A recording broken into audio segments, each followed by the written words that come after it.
Guys, nina coach ndani ya Jalango TV number 1 online TV. Wanasemanga kusoma ni knowledge and understanding. Now, today I have a very very special guest called Prince Musau. Now, kuna watu wanapenda kusoma hapa ndani. Sasa tutajua Musau ametoka wapi, atuambie jani yake, story yake and life history and how amecome up na one of the biggest book ever. Hapa tunataka kujua story yake, kitabu and everything about him. Now, Mr. Prince Musau. Hey, welcome to the show, baba. Asante. How are you? I'm fine. Kuwa free bana, usiogope. Unaniogopa nini? Niko free, usiogope. Ama unaogopa kamera? Labda bana. Hujazoea hizi vipi? Wow, so tunataka kujua Prince. Who is Prince first? Prince Musau is an ex-army officer. I have served in the military for 7 years. Most of this has been in intelligence. Yeah, and I have been involved in some of the delicate operations that this country has ever had. We did the first amphibious landing in Kismayo, which is the first to ever been done in Africa. I was part of that, and so many other operations that we are supporting the fight against the Al-Shabaab. So it is from this point now, my professional interaction with the military, that I have written this book. Wow. Yeah. Paka umeshanitishia venye uliland nini? Hey, karibu nimekurespect. Jamii nilikuwa land from Mabati tu nikiruka chini. Now, so tukiendelea, umesema umekuwa kwa military for a while. Yeah. So na pia umeamua kutulaunchia book. So your love for books ilitoka wapi? I started writing. Nilianza kuandika hata nikiwa kwa jeshi bado. Kuna kitabu niliandika tukiwa pale, but I lost the manuscript. And then wakati ule nilikuwa hata sina laptop, so naandika kwa kitabu. So when I lost that book, I let it go na nikawachana na hiyo story ya kuandika. Until ikafika place now when I left the military is when I started writing as now a career. Naandika kidogo articles, but the Kenyan market, every industry has its own cartels. So unasema kila pahali kuna tu watu tu lazima wakuwe wakuumiza wengine. Ukikula kuota wanakula kuota. Now, so umeshaanza kunichekesha hapa. Now, let me ask you a question. You know umekuwa kwa military, umepata a lot of experience. Yeah. So for you, is it nikikuuliza hii swali itakuwa maybe unajua military people kuna swali wafaa ulizwe. I am a trained intelligence officer, so I would disseminate information on a need to know basis. Wow, sir. Yeah. Need to know for me nataka kujua. Yeah. During your life in Sokima, uko kwa vita huko Somalia, si ndio? Yeah. Kuna vitu mingi uliona. Yeah. So what was the worst thing you ever see ukiwa huko? The worst thing that ever happened ni kuna siku tulikuwa tuna travel along the cut lines and tuka cross border tukaingia Somalia around a place called Awina. Nilikuwa nimekaa hivi na rafiki yangu. He was my colleague, ndio alikuwa amekaa next to me. And we hit a landmine. So when we hit a landmine, this landmine ilikatanisha gari yetu into two. So wale watu walienda na hii pande, we lost them, and sisi pande tukaponea. And then you see this friend, once you have gone through hardships with someone, they become more of a family. Ni jamaa tumetrain na yeye, tumeenda na nyuki pamoja, tumeanza maisha. Now life was actually just starting to look up. He had gotten married, he had a child. I think the child was 9 months. So pali tulikuwa tumekaa, tulikuwa tunasikizia ngoma kwa simu, and we are using the same earphones. Oh yeah, amevaa moja wengi. Yeah. So and then these things happen in a split second. So one moment we are talking, the next moment he is no more. So that was one of the lowest moments. Well, yeah. Now, let me ask you a question. Unajua mimi grow up, I want to be an artist. You understand? For you, will grow up ukitaka kuwa msee wa military ama you had other dreams? Then military papika kama kwa njia.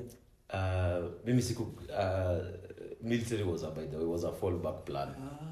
So mimi nilifanya KCSE 2007. Na 2007 wale walifanya mtihani wakati ule. The then Minister for Education messed our results slips. Wow. So tulipata results slip ya kwanza ilikuwa inasema ya kwanza nimepata B+. Ya kwenda it's the campo. Yeah, campus. So tuko nyumbani tunafurahia na wazazi.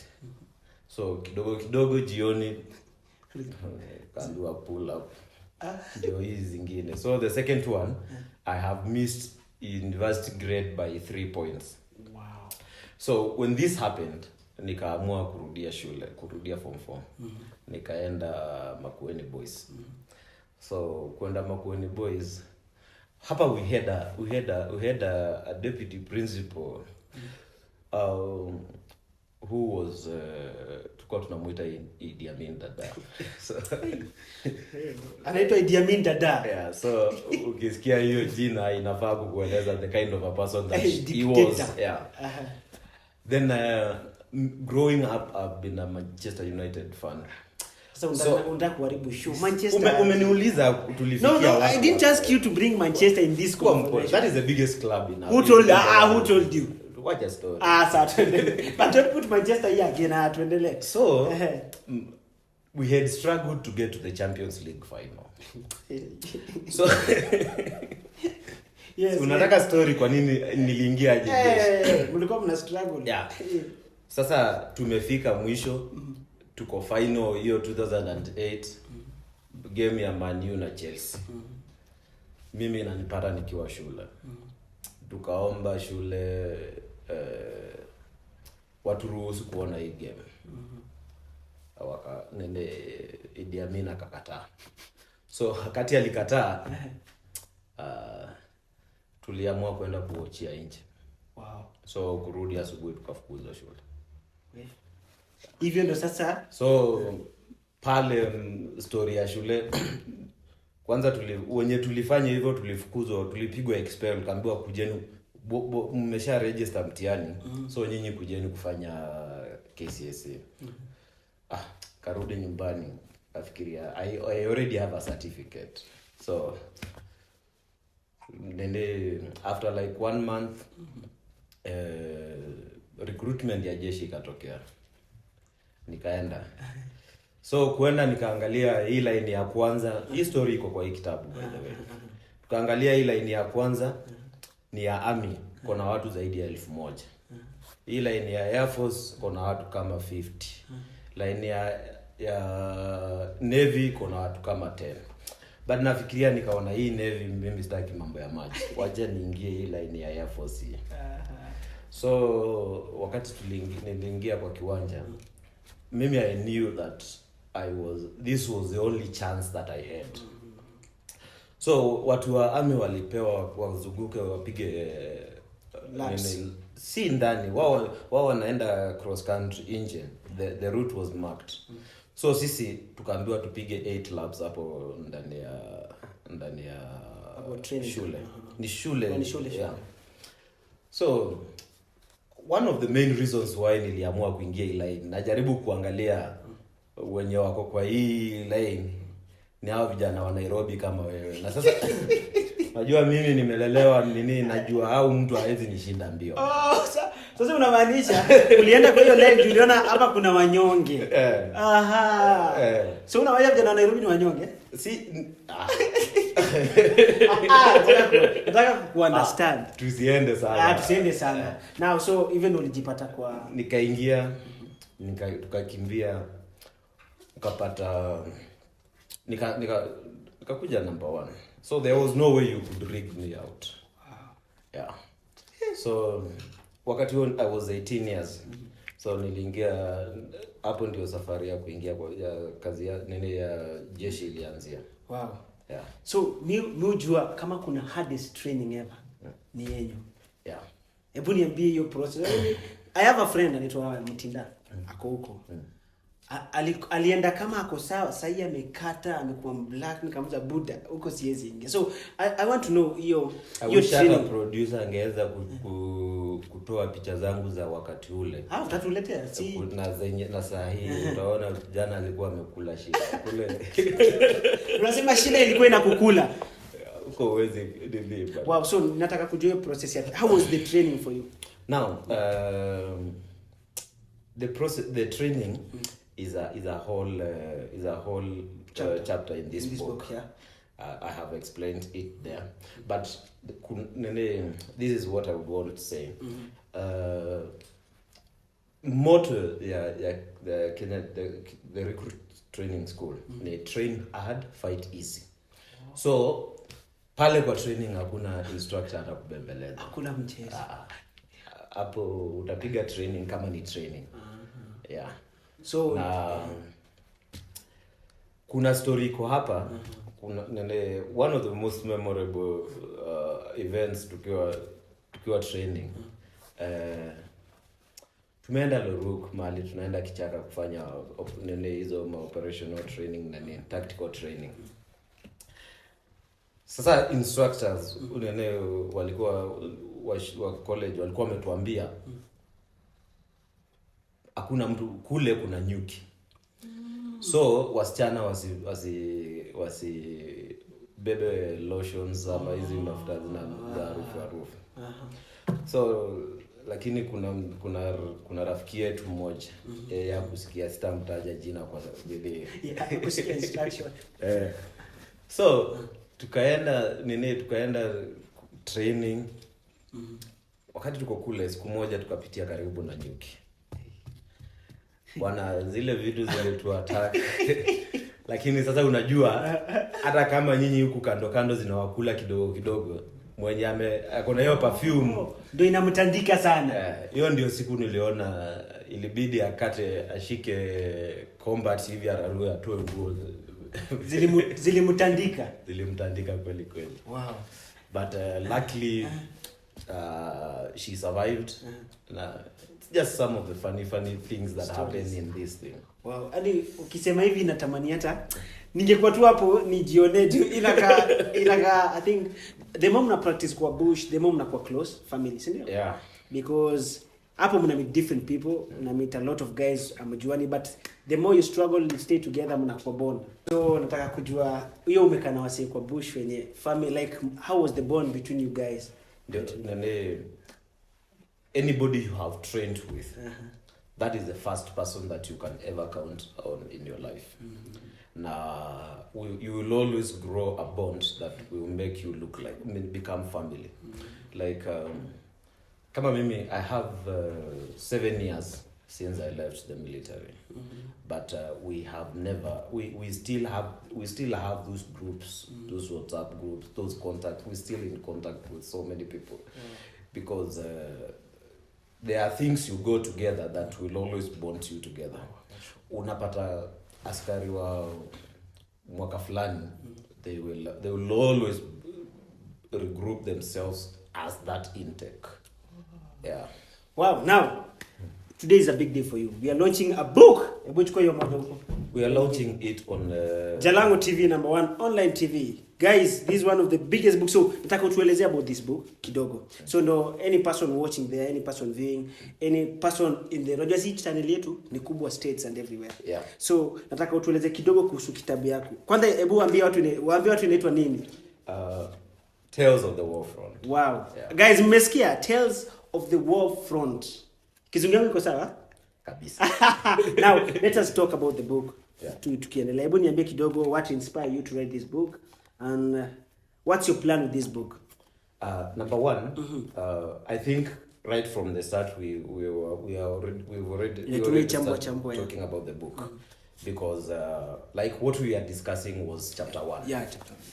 And what inspired me to write this book was one, I have always felt there's always been a gap of information. There's always been that misrepresentation of facts. Because one, the military is a little bit conservative. So in most of the operations that we have done, you will not find journalists there or something. Yeah, true. Or even if they are there, they are reporting from afar. Take a look at Westgate. Yeah, watu walikuwa huko. Yeah. So whatever people were reporting about the Westgate may not have been the exact thing that was happening inside the mall. I wanna report rumors. Yeah. Wow. So there, like for example, about the Westgate, there has been so many rumors, a lot of rumors. There kumekuwa na story mingi. Here says it is one of the chapters in this book. Wow. History iko hapa ndani. Yeah. I have written about it to lay the facts of what happened, but at the same time, trying to make sure that you don't release content that the military would not wish. Yeah.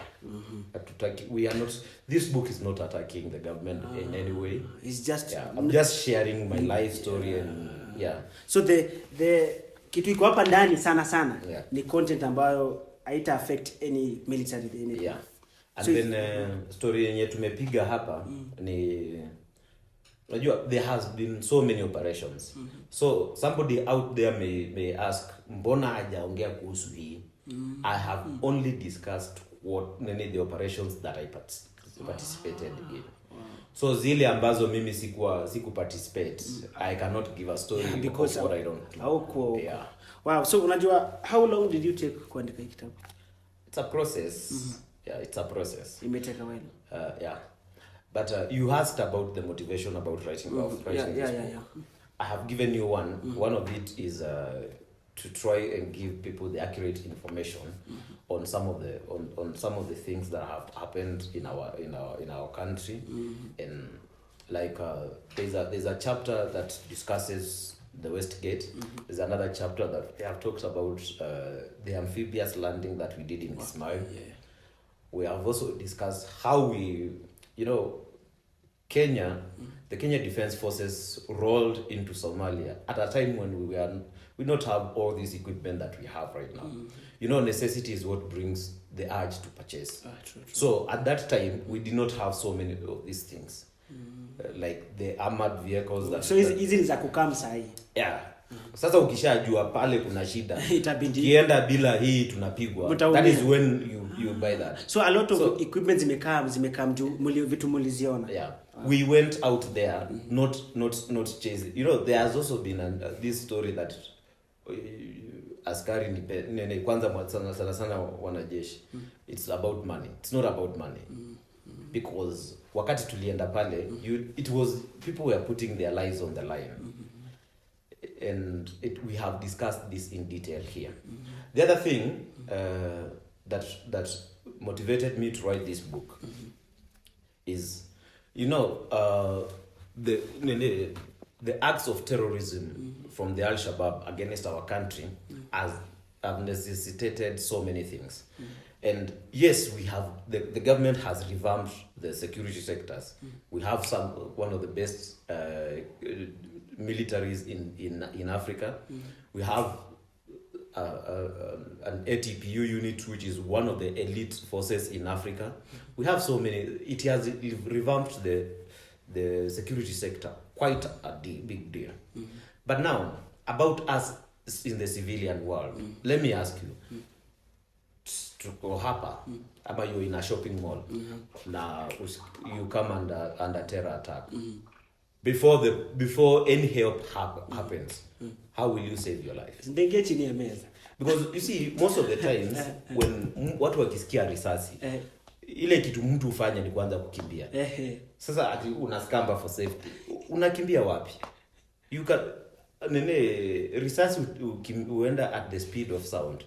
The speed of sound is 3.0 times 10 power 5 meters per second. Mama yangu. So, can you be able to can you cope with that? How easy? So what would you do? You're in a building. You need people. We need this book comes in handy to equip the reader with life-saving skills of what in case somebody finds themselves in such a situation.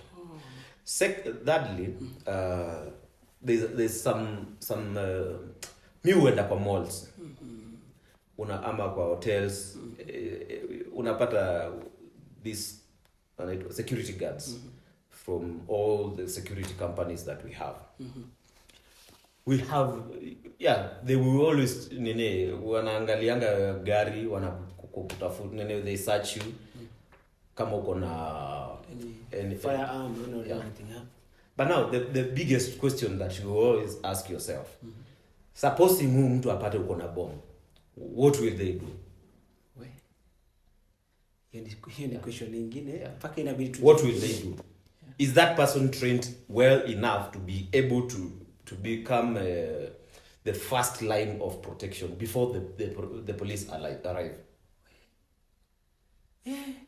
That is too deep. Because in my thinking, most of these people do not have, and that is why wakienda kuvamia mahali kuna nini, mtu wa kwanza kuuawa ni huyo security. So this person umemweka hapo, most likely what will happen, I'm not sisemi kwamba ni vibaya kuwa hapo, but their training curriculum should now with the dynamics of the security in the security sector in the country should now change to start accommodating some of these things. Because what most of these people akifika pale na this happens, their most likely reaction is to run. So that person is paid for the day, akingoja the day you will run away.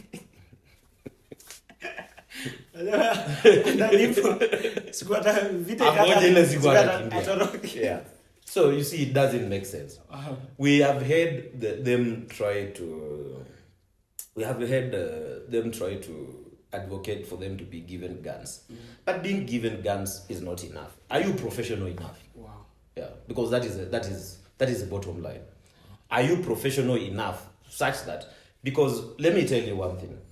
Sahi, if I am with you in a building and we come under attack, I will definitely save myself and save somebody. And me. Without sijui kama save bana.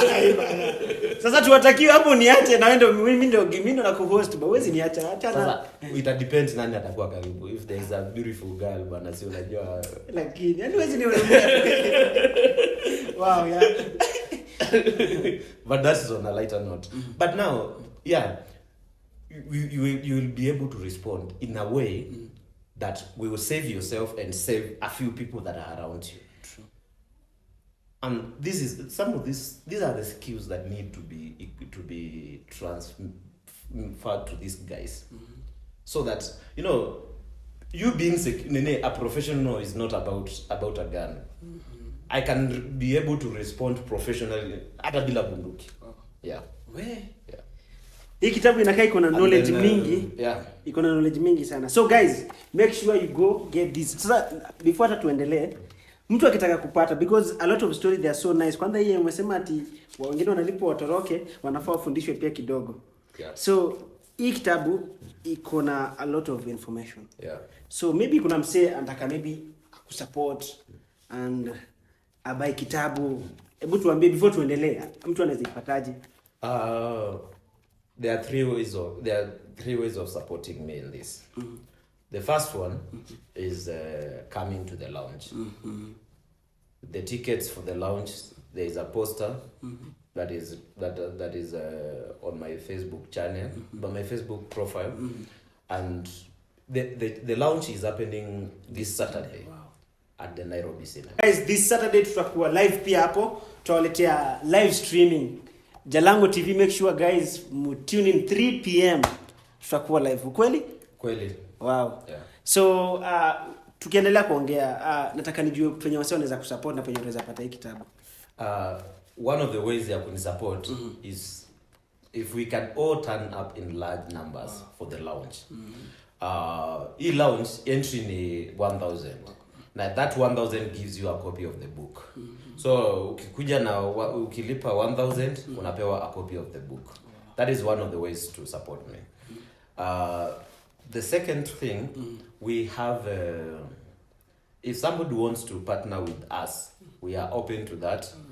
the lounge we anticipate around 800 people. So it's also a good opportunity for somebody to market their business and whatever they do. And now that we will also be live on Jalango TV. Yeah.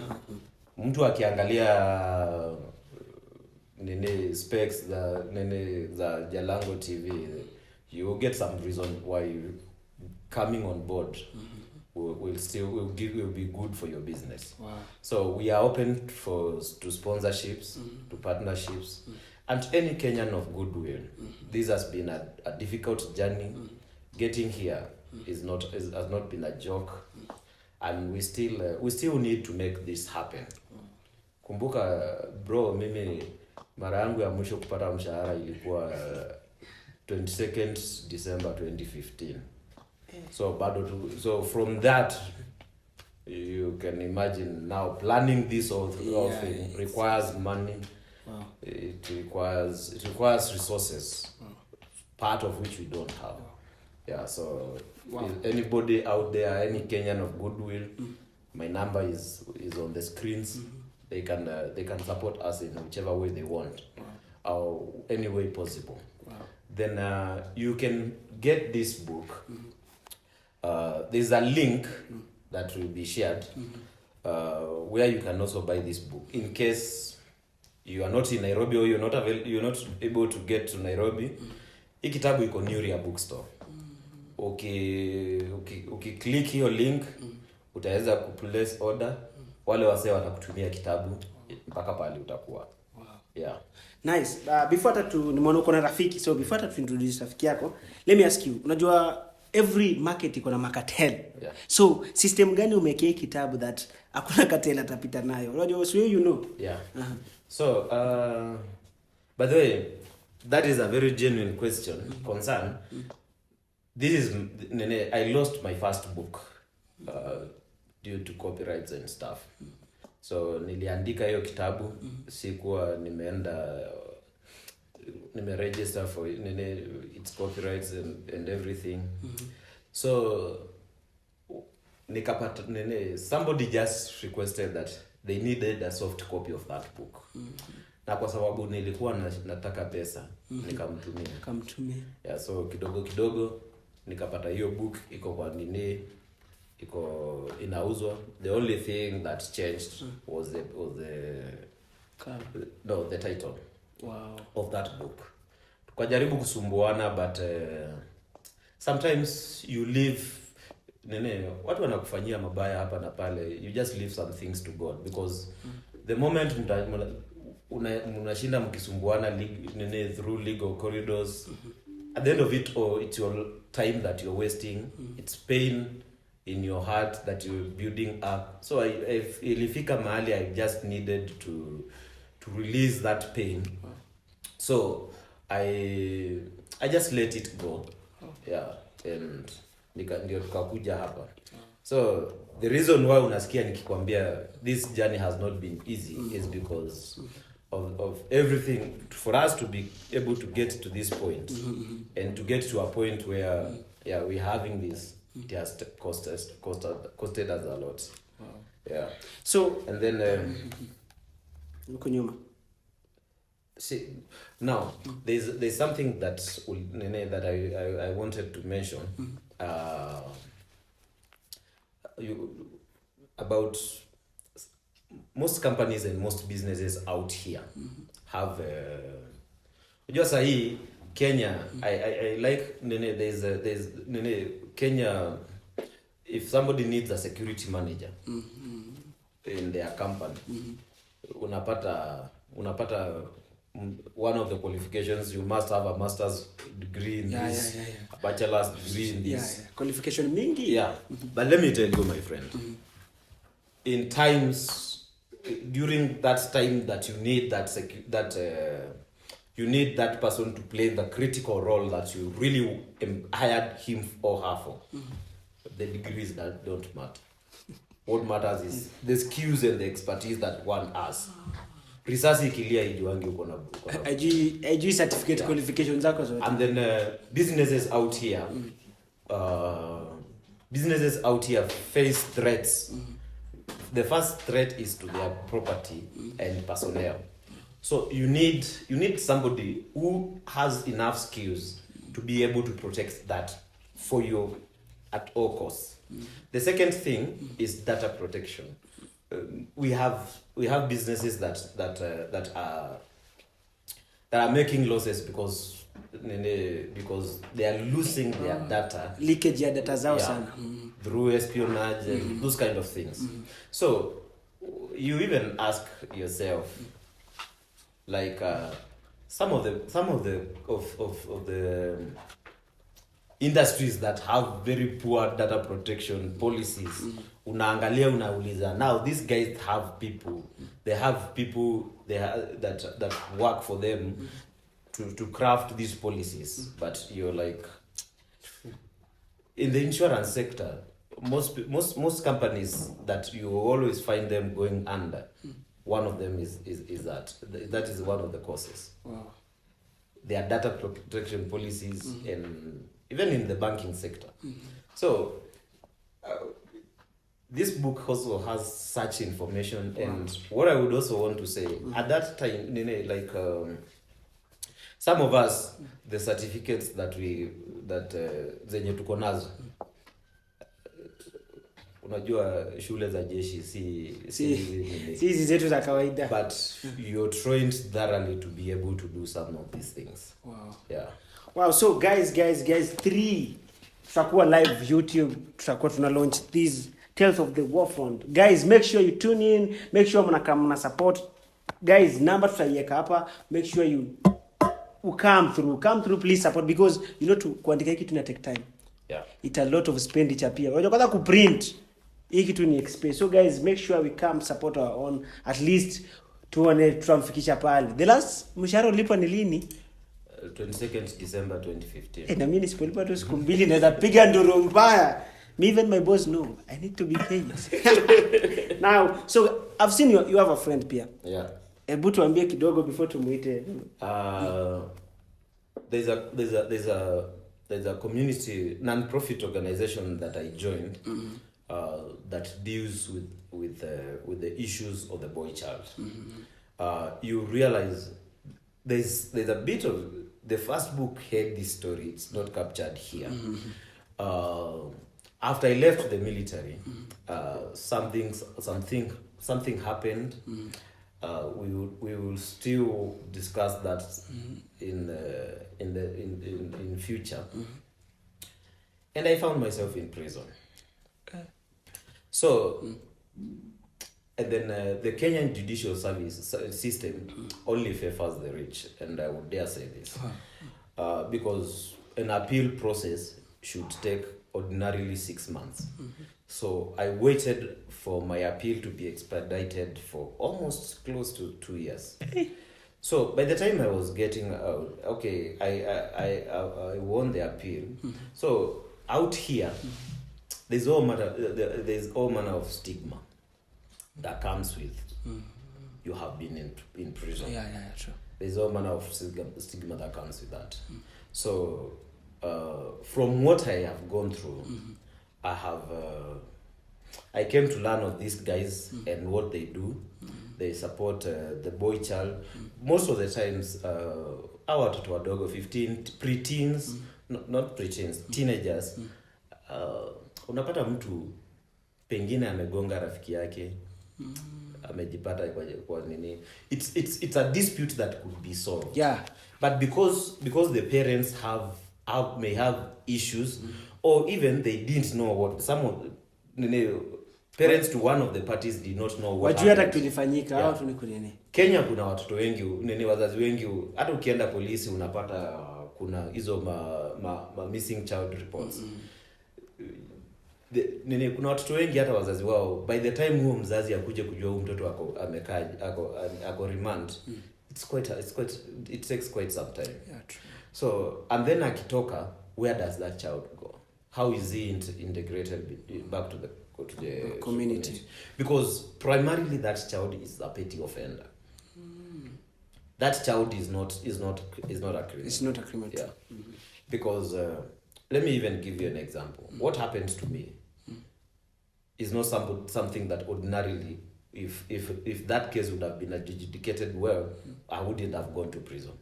But you see, once you have been there, ukitoka, nobody knows, nobody wants to bother with what happened. Because umetoka jela. Yeah. Wow.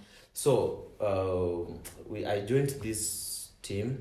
They are doing some amazing things. Na pia ni sisi tu it's not somebody, there is no sponsor. Ni sisi tu just trying to pull our resources. Kipata mtoto akonda who is needy and needs our assistance, we take them through that. There's a process that they go through. By the time they leave our hands, that child has something that they can cling on to. So, and then I think my friend will be able to talk more on that. Then number 2, umse is a jazz, umse piga sax na nini. Nimeona na kitu kingine kubwa na nashangaa. Kimuona kwa hizo event za saxophones. Yeah, na kwa hiyo ukimuona kwa hiyo poster yangu, he will be performing with his band. Yeah.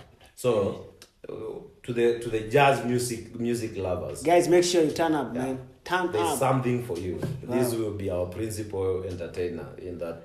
So let him come. Welcome bro. Let me sit here. Hey, na unajua mimi sipendi kizungu lakini imebidi niongee. Utarudi. Hey bro, ni aje? Poa sana. Welcome to the show. Asante sana. Hii sasa inaitwa nini? Hii inaitwa alto saxophone. Hebu lazima tusikie, si ndio? So guys, make sure you attend. Hebu hata msikie kitu kitafanyika huko. Hebu pigia watu kitu.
Najua umezoea kanungo.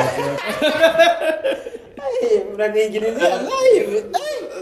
Mbona kama alingi. Unanipeleka kwa matajiri bro. Unanipeleka kwenye sijazoea. Zoea hiyo sauti. So first, ulilearn wapi kitu bro? Hii nililearn high school. High school tulikuwa na marching band, so hapo ndio niliget interest tu then nikaanza. Wow, so your names? Mimi naitwa Edward Mbogo, lakini naitwa Nyati. Nyati. Sasa unajua Nyati ni nini bro? Hiyo jamo tu yenye unajua. Now so I want to know, where did you meet this guy? So this guy we met at Live Song Kenya. So the organization you're saying is called Live Song Kenya. So he's one of our board members. Simone chairman unaona vile amekaa kama nini. So hii title we have similar interest, I think, because maybe experience alipitia.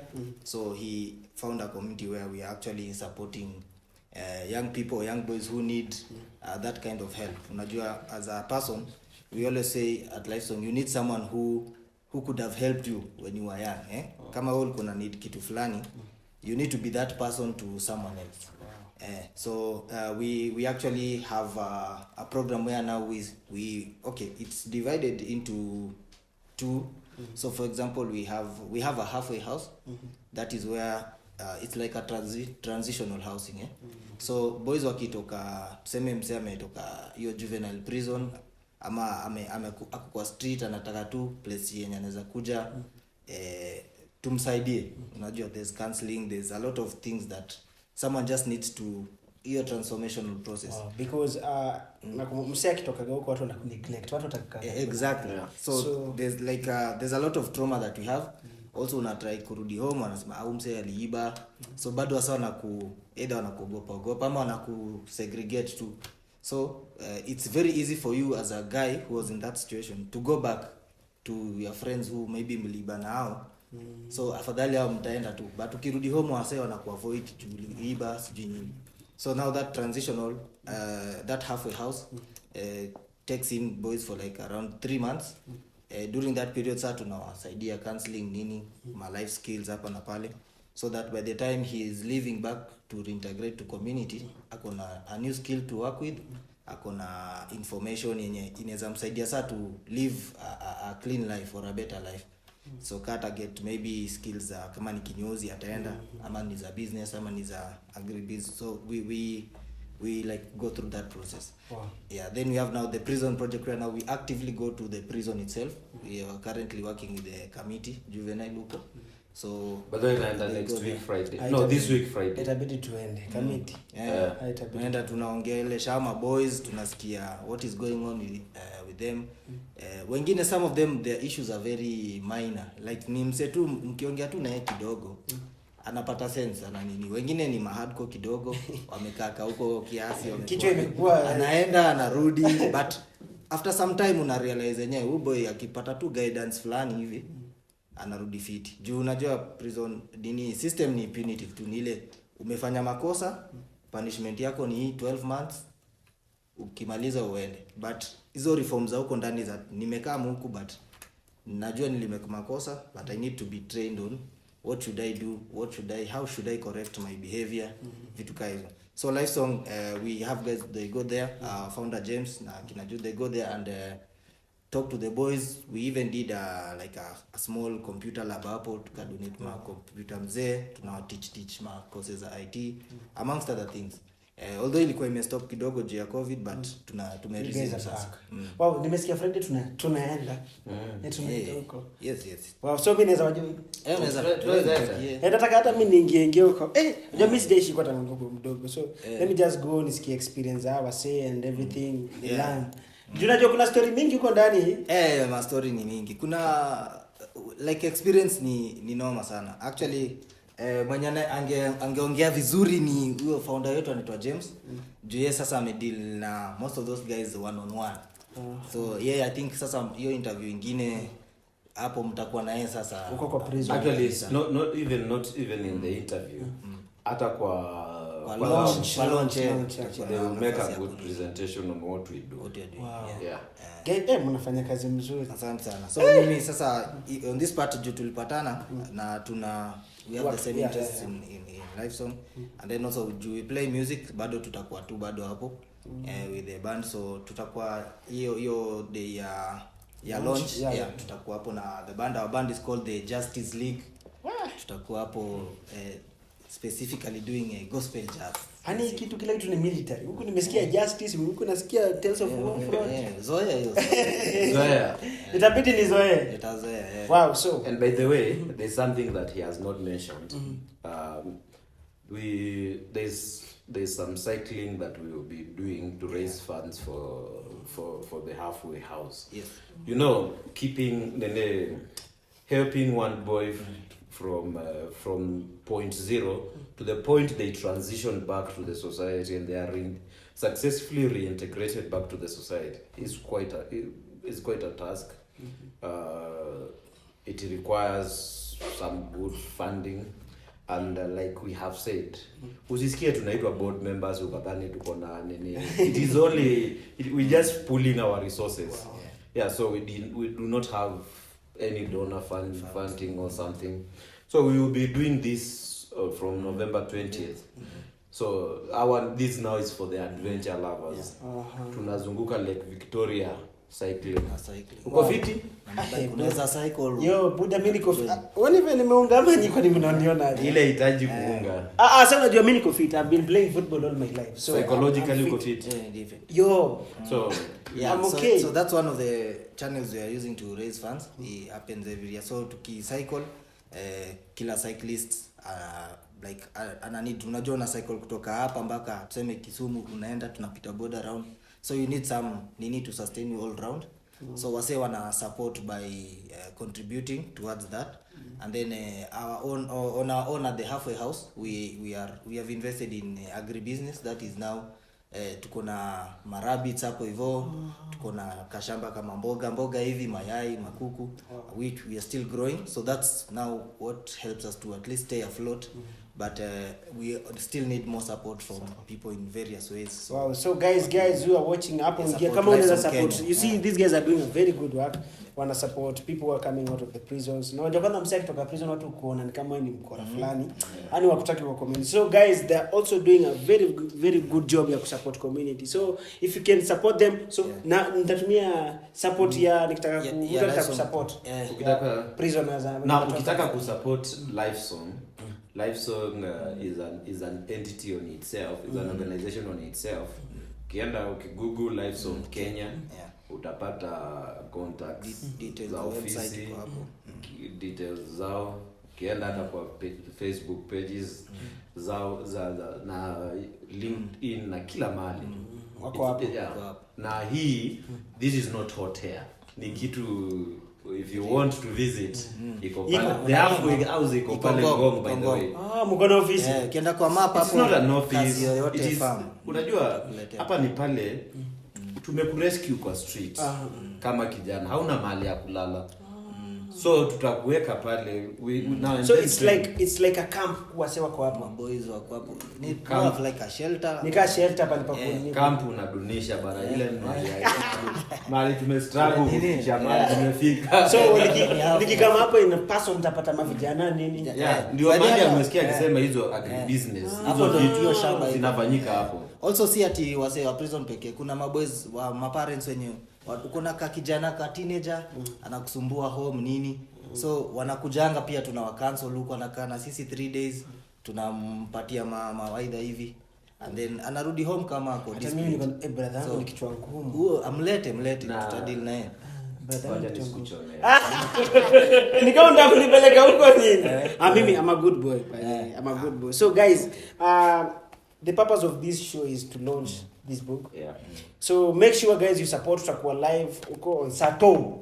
Guys make sure you support you come through tutaka namba ndio inapita hapa. Please support each other. Unajua tukitaka ku grow Kenya we need to support each other. And one thing you need to know Kenyans tunasupporting vitu za nje but we start supporting our own itakuwa poa sana. So please for this book actually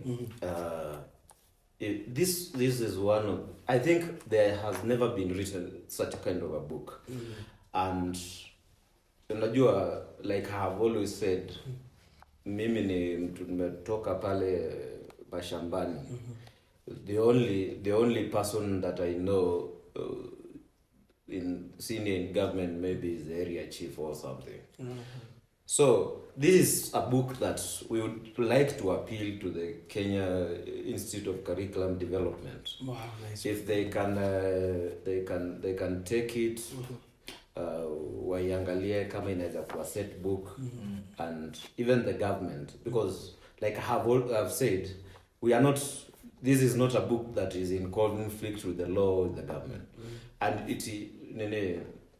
unajua watu wengi hapa nje wanadharau askari so I think this is one of the best books that we can have as a set book right now. It is written by our own. It is written professionally, and there's no. We have been having we have been the industry has always been dominated by these big names, but now we also need to. The government also needs to promote the young people that are coming up. There are also so many people out there who are doing this kind of thing, but now they don't have opportunities. Hatuna ni wapi tunaweza ipeleka. So pia Gava, I think your message imefika. Please, and then lastly now, being Tales of the Warfront, who is the commander-in-chief of the armed forces? Sini Prezo. Yeah.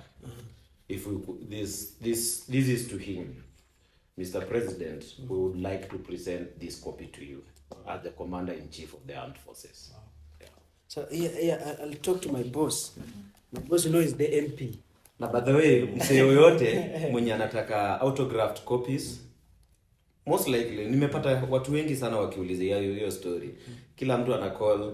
One of the best places kupata an autograph copy ni ukuje kwa launch. Kwa launch, We will be doing that. There will be a photo session for that. So if you need an autograph, and we will also be having some of the big names. The keynote speaker is Boniface Mwangi. He's also an author, and so many other guests. So one of the best places ya kupata an autographed copy ni ukuje kwa lounge. Wale watu wenye wako kwa these other places, diaspora.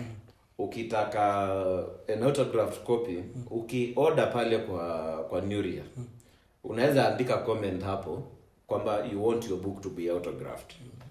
Or else hiyo namba yangu inapita hapo.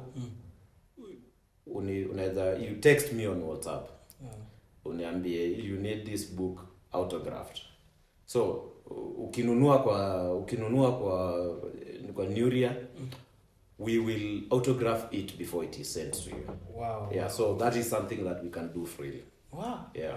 So guys, make sure you come and to support each other. Tales of Warfront itakuwa launch ni Saturday, guys. Don't miss. And this is the biggest book tunaweza kulaunch hapa Kenya, because I've never seen headline kama hii hatari hivi. Tales of the Warfront. So guys, make sure you attend, make sure you utakuwa live pia. Watu wa diaspora pia support, namba iko hapa. Make sure kama uwezi fika, lipia hata watu wa 10 Make sure tuna support each other. Ama nje bro. So thanks for coming for my show. Nashukuru sana. Mdosi. Mheshimiwa. Mdosi wa. Wewe uko na mshahara, mimi sina na unaniita mdosi. Hapana, because to accomplish kitabu kama hii, ina need a lot of effort. Yeah, so that's why nakuita mdosi. So guys, thank you for watching. Inakoche ndani ya Jalango TV #1 online TV. Don't forget to subscribe, comment, tell us about hii show yetu yenye tumekuwa hapa Warfront and everything. Make sure tuna meet launch on Saturday. Don't miss.